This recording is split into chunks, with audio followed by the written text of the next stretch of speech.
Alright, now that we've got all of our objects set into place, we're going to go ahead and add in one extra element into the projects. If we want to give the objects some sound, then we need to add a few sound files into it. So in your project folder, just go ahead and right click and do create and folder. And then we'll just go ahead and type in audio. Now in order to get some audio, one of the things you'll need to do is find some or have some or record some. There's a couple of good spots that you can go online for audio. If you go to soundbible.com, which is one of the many sites that has a lot of good clips for sounds, I've actually went through and found 4 sounds that I was going to use for the project. The first one is laser sounds, the other is a slime sound, a tank firing, and a grenade.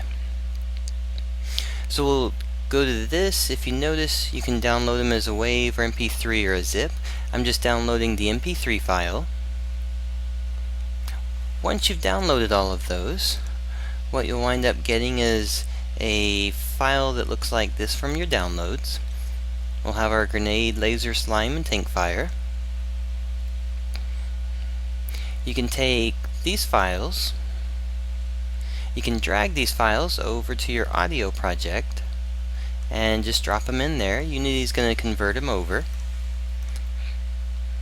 Once they're in, let's go ahead and rename them. Since we're not using a grenade or a laser, we're using a cannonball and the magic orb.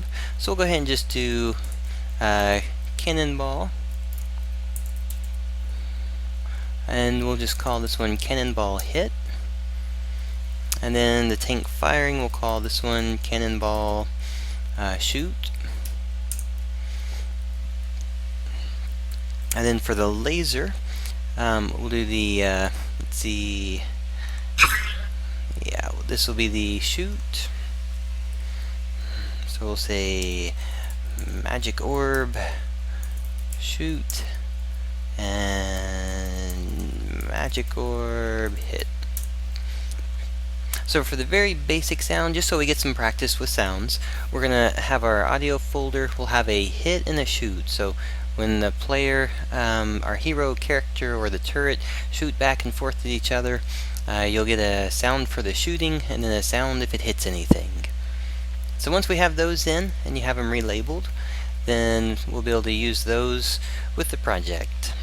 If you want to place in more sounds, if you want some audio background, footsteps and things, you can add those into the project as well. These are going to be the 4 we'll focus on though for this one.